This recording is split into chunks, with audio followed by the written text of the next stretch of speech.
غسل جنابت کا طریقہ۔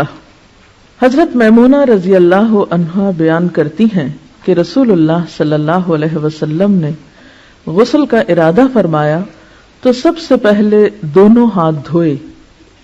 یہ غسل جنابت یعنی ناپاک جب انسان ہو جائے تو اس کے بعد پاک ہونے کے لیے جو غسل کرنا ہے اس کا طریقہ۔ تو آپ صلی اللہ علیہ وسلم نے سب سے پہلے اپنے ہاتھ دھوئے۔ ہاتھ کیوں دھوئے؟ کیونکہ باقی کام سب ہاتھوں سے ہی کرتا ہے انسان، تو اگر صفائی کرنے والے ٹول صاف نہیں تو صفائی کہاں ہوگی۔ پھر شرمگاہ کو دھویا یعنی استنجا کیا، پھر بایاں ہاتھ جس سے شرمگاہ کو دھویا تھا یعنی استنجا کیا تھا زمین پر رگڑا، پھر اس کو دھویا۔ زمین پہ کیوں رگڑا؟ اس لیے کہ اس زمانے میں صابن اس طرح اویلیبل نہیں ہوتا تھا، تو مٹی پاک کرنے والی ہوتی ہے، مٹی کے اندر ایسی صلاحیت ہوتی ہے جو جرمز کو کل کر دیتی۔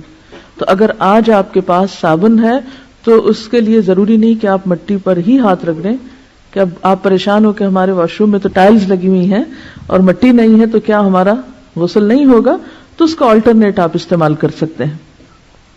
پھر کلی کی اور ناک میں پانی ڈالا، پھر چہرہ دھویا، پھر کوہنیوں تک ہاتھ دھوئے، پھر سر پہ پانی ڈالا اور بالوں کی جڑوں تک پانی پہنچایا۔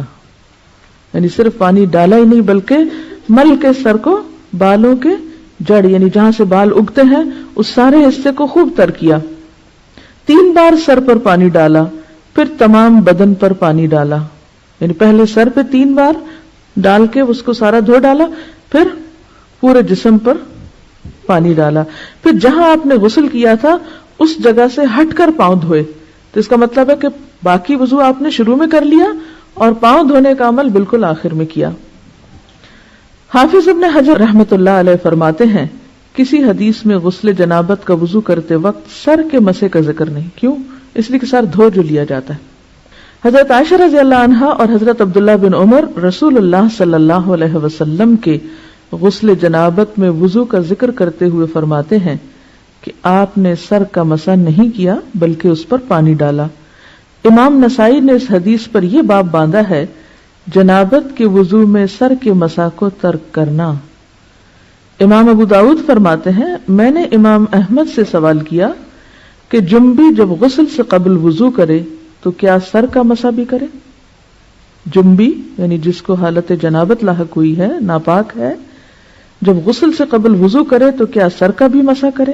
آپ نے فرمایا وہ مسح کس لیے کرے جبکہ وہ اپنے سر پر پانی ڈالے گا۔ حضرت عائشہ رضی اللہ تعالی عنہا نے کہا میں اور رسول اللہ صلی اللہ علیہ وسلم ایک برتن سے نہاتے اور دونوں اس سے چلو بھر بھر کر لیتے تھے۔ یعنی آج کے دور میں تو آپ کے پاس مگ ہیں اور بہت سی سہولتیں ہیں، تو اس دور میں چلو سے پانی لے کر اپنے اوپر ڈال لیتے تھے۔ اس سے کیا پتہ چلتا ہے کہ اللہ نے انسان کو عقل دی ہے، انسان تدبیر کرے۔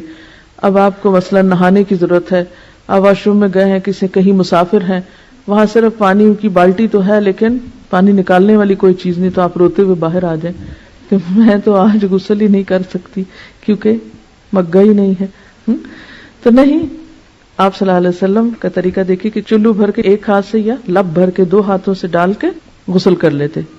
غسل پردے میں کرنا چاہیے۔